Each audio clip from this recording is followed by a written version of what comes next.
What chains bind you? Full moon in Libra, 2nd of April 2026 at 12 degrees.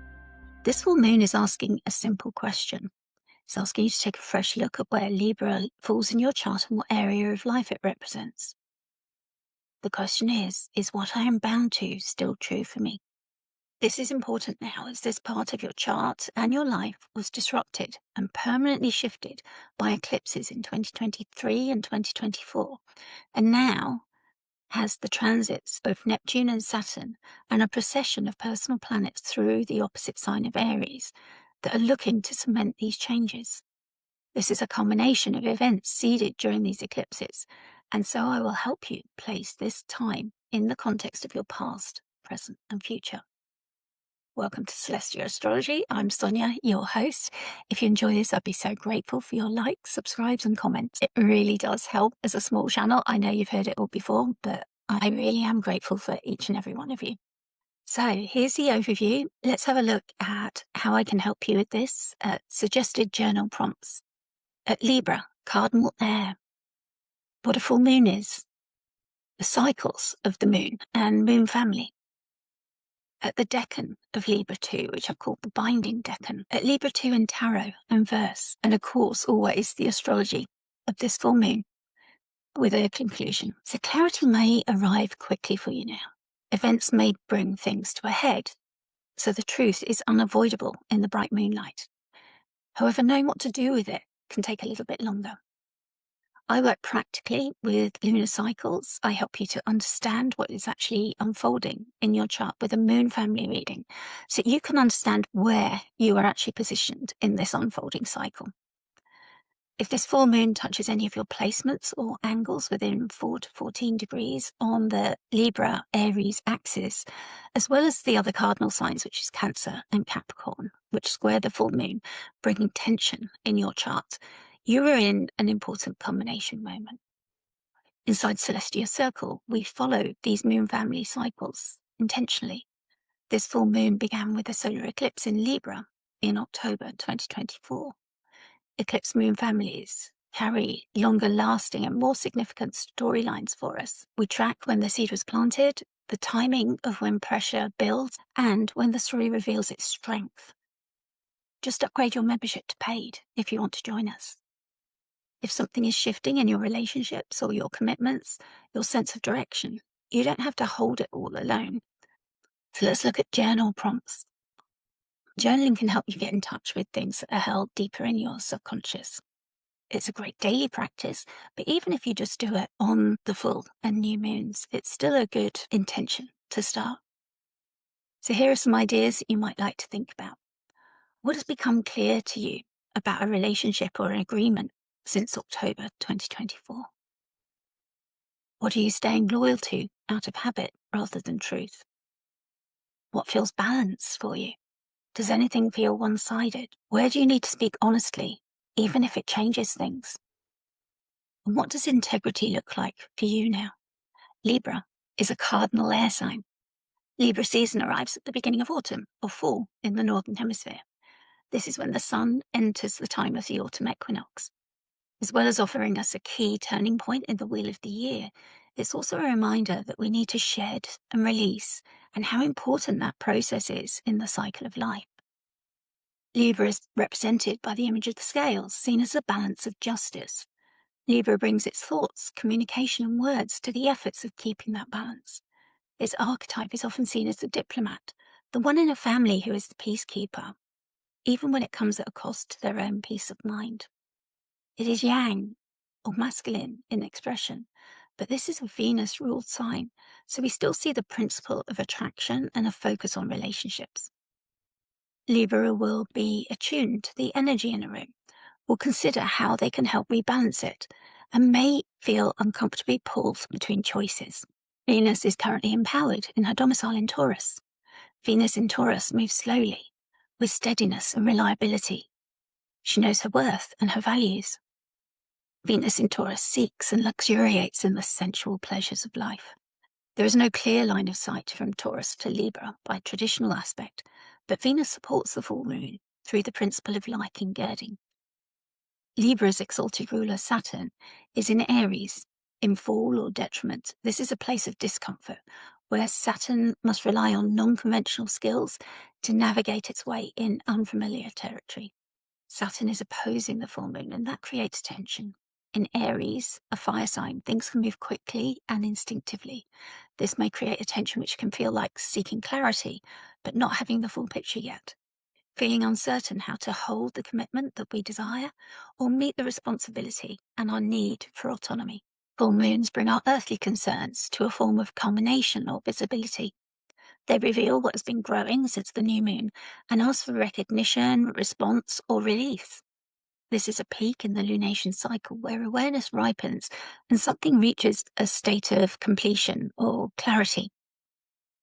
In our lived experience, full moons may often feel emotionally heightened. They illuminate dynamics which we can no longer ignore or postpone.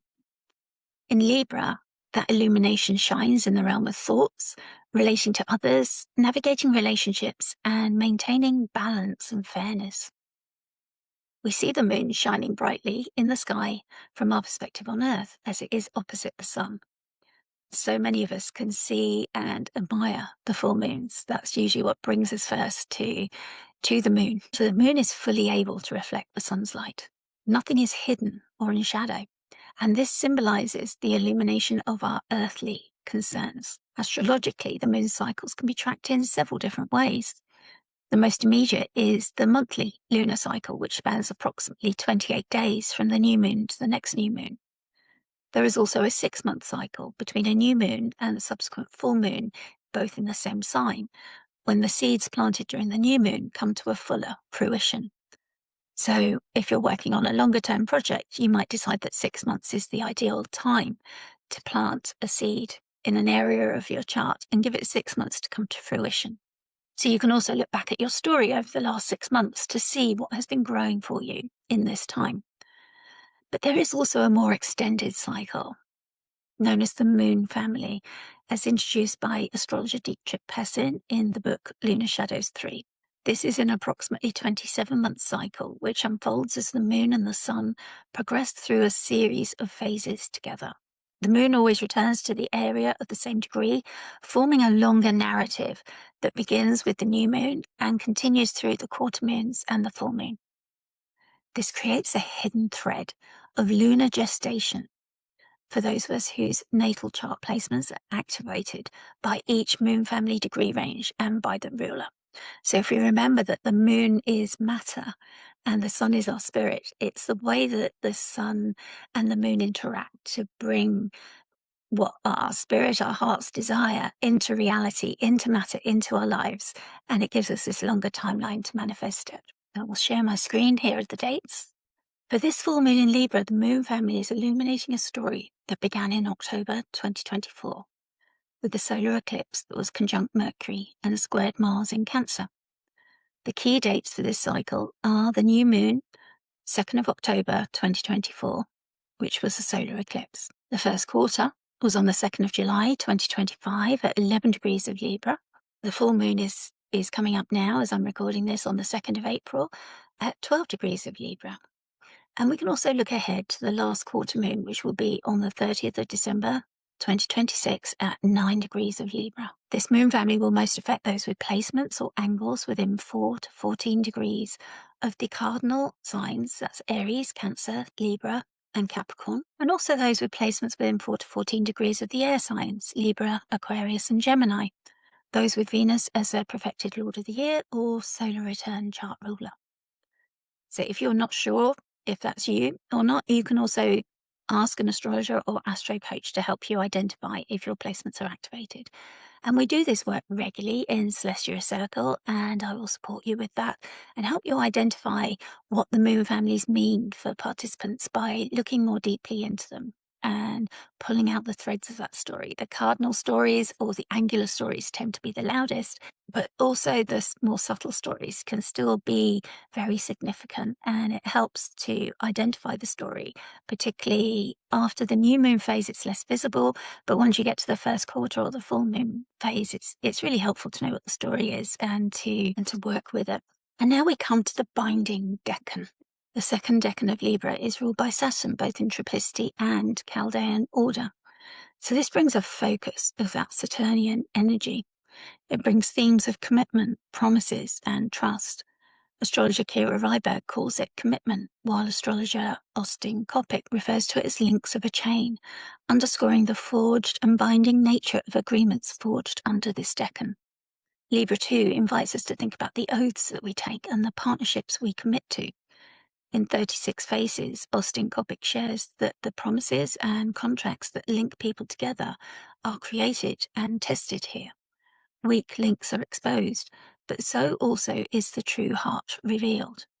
This is thus a face of lasting unions and blended karma. The choice of whom to chain oneself to and under what terms is therefore critical.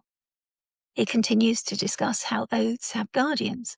For the ancient Greeks, it was the daemon Hawkus. He was brother to one of the Furies, Erinyes. And I apologize if I've butchered that. Hawkus protected oaths and punished those who betrayed their oaths. In the Wild Way Oracle deck, we see the image of ravens in flight in a darkened sky. Between them, they carry a linked chain. We are reminded that every promise carries the potential for betrayal. Either could let go at any time and increase the burden on the other. We are reminded to go carefully into binding promises and to check the terms. The Wild Way Oracle gives us the keywords for this decan of binding together, oaths and promises, and potential for betrayal. This decan challenges us to forge strong, durable bonds without losing sight of our individual freedom. It asks us to be meticulous in entering agreements, as once we've given our word, it holds immense weight. Our oaths and promises then bind us. A release is only possible by causing betrayal and pain. This is a tough decan of hard truths within this Venus-ruled sign. The tarot image for this decan is the Three of Swords. It is often associated with heartbreak and sorrow. We all know that we are at our most vulnerable when we open up to love. The image shows a red heart in a darkened sky, which is half storm clouds and half heavy rain. The heart is pierced by 3 swords with both entry and exit wounds. 2 swords cross each other, entering and leaving the front, with the third running vertically down the center of the heart, entering the front and leaving the back of the heart. The symbolism of this card can indicate that this moon family and full moon may bring some painful realizations or revelations, particularly around relationships or commitments. However, it also signifies clarity. Swords symbolize truth, clarity, words, and knowledge. And while the truth may hurt, only the truth can lead to healing and growth. Any uncomfortable truth revealed, especially around this time of the full moon, offers the opportunity to learn and evolve, especially when we are willing to confront difficult truths about ourselves or others close to us. In Dreaming the Decans, T. Susan Chang captured the essence of this decan story in verse. This is an excerpt. The thing that you know all too well, the fantasies you must dispel. Hard choices make a person wise. Commit to what you realize. Shadow work. I know my pain is fruitful as the dark grey rain. In case you are concerned, I have reproduced shadow as it was shown in print. It is not an error. So let's go to the astrological conversation. The moon in Libra is reflecting the light of the sun in opposite Aries. The sun is exalted here. It is shining with direct emotional honesty from its solar-ruled decan of exaltation, known as the crown. The moon in Libra is trying to hold your relationships together, to weigh things carefully, to consider both sides. There is tension between what they each seek. The sun in Aries is leading from the front. It has newly separated from Neptune and Saturn and has this renewed sense of identity. The moon in Libra is a little tender after separating from its opposition to Libra's ruler Saturn as it prepares to square Jupiter and keeping its home waters nurtured in Cancer. The moon seeks to find peace in relationships and bring emotional harmony to those it meets. The sun and moon are both applying to a degree-based square to Jupiter in Cancer. Jupiter is now direct and strong in its exaltation. The sun is superior to Jupiter and therefore sets the agenda for their connection, just as Jupiter sets the agenda for the moon. It is Jupiter at the tip of this T-square, which feels the tip of the full moon tension. You may find your Cancer house also affected by this full moon, with emotional investments and deep loyalties placed under pressure. Or you may find yourself overextended. Look at the themes of your Cancer house for more information.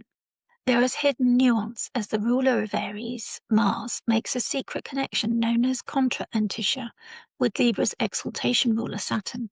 This has the effect of a hidden or secret opposition, one that the main players, the Moon, Sun and Jupiter, are unlikely to be aware of as they make their plans.